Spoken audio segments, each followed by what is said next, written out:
Hello, my name is Dennis Ipama and welcome to my video, where I will be discussing about how cultural foods and ideas have impacted the culinary world in the United States as a whole.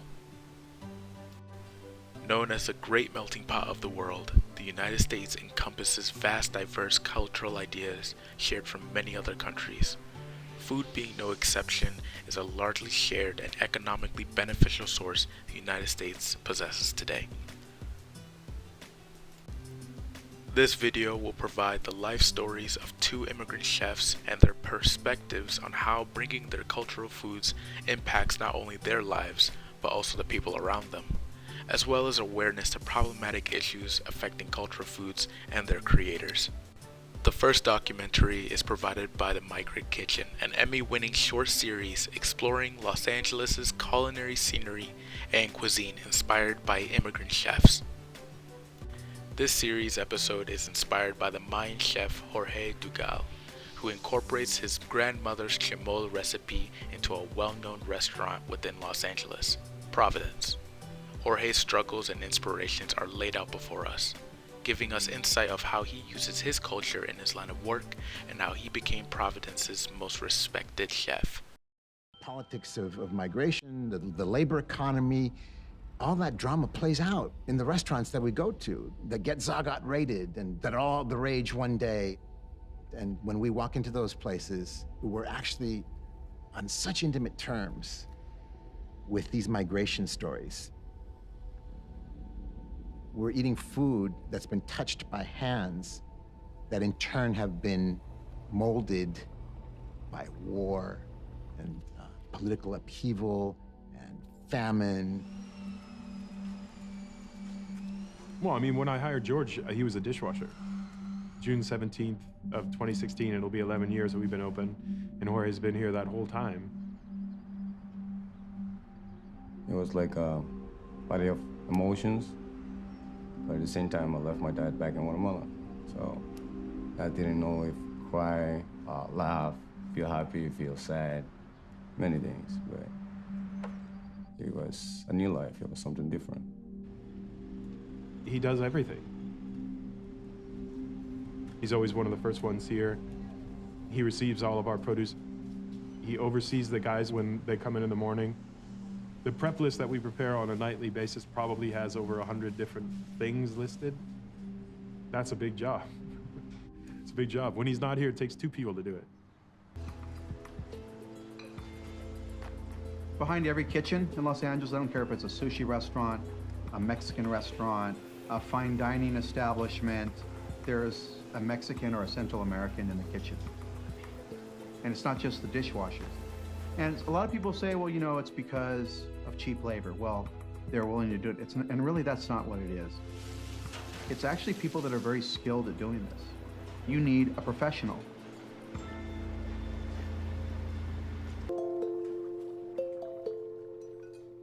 My grandma was she's the one who always will make like really good food, and that's my inspiration.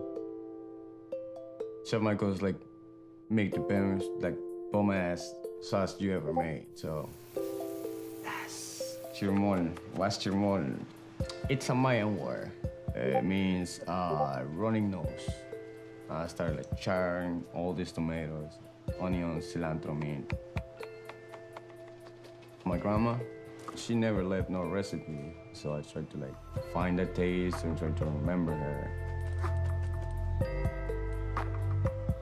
Chef Michael tried it, and she's like, this is really awesome. This is good.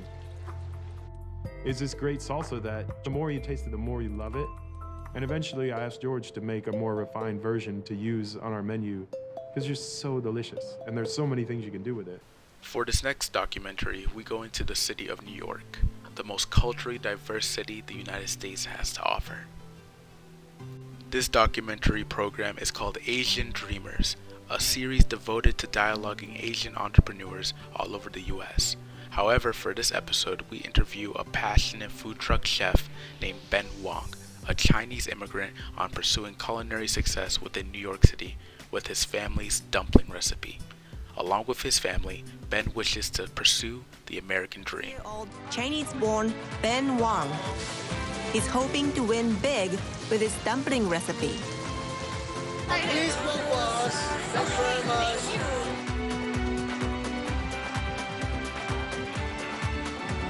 I have very big chance to win because I already know what we're doing. Ben shared with us his dreams of taking on New York with the flavors of home.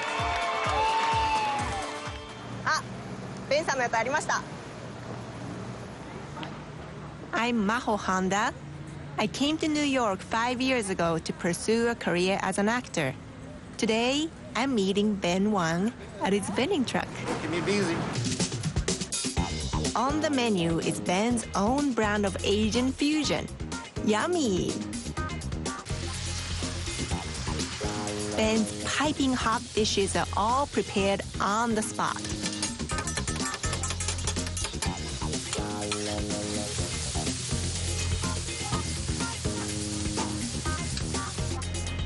It's open from 11 a.m. to 3 p.m.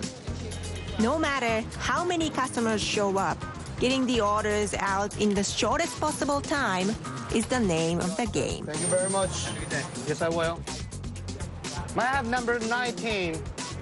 The tofu teriyaki, spicy with the white rice. Ben's wife, Alice, handles the orders and the money.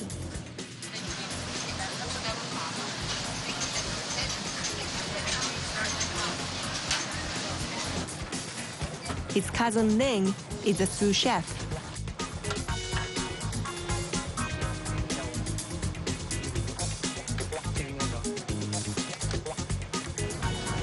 As the operations frontman, Ben wins the customers over with his singular sense of humor.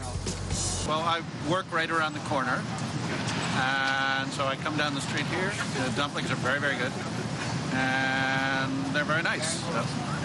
I've had the dumplings before, and they're my favorite. The last time I ordered, I also had the bok choy, and it's really, really good as well. I decided to try out Ben's homemade dumplings for myself.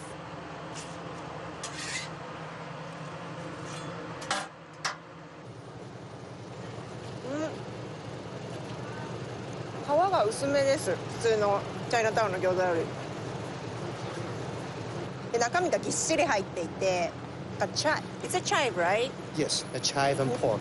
ニラと豚が入っててすっごくジューシーでもうプリップリで美味しいです。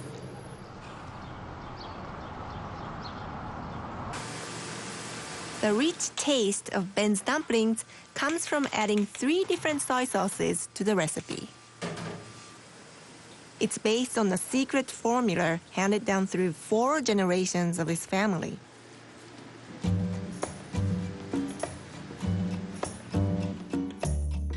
Ben was born in Fujian province in China. At 16, he emigrated to the United States with his parents. Before long, he was saving up money, working in restaurants, including a few Japanese ones. With his heart set on becoming a street vendor, he finally managed to buy his own vending truck in January of this year.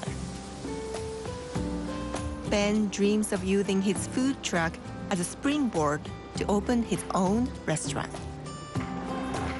Have a family business, maybe a restaurant, settle down, living a happy life. Just like it's part of my American dream, with my families. Cultural foods have been able to bring people of similar or different ethnicities together, as well form strong bonds within families and friendships, essentially a universal appreciation for great food. Yet, in this time and age, technology is available almost everywhere, and people tend to post or recreate certain cultural foods, not mindful or aware of the cultural sensitivities that come with it. Large platforms like TikTok, Instagram, Twitter, and many others have experienced content creators posting certain sensitive food content, resulting in backlash not only from the viewers and fan base, but also from different ethnic communities as well. So please, be mindful of the content you choose to post about the culture the food pertains from, because food is not only something we consume, but also an identity others bear proudly. Thank you for watching.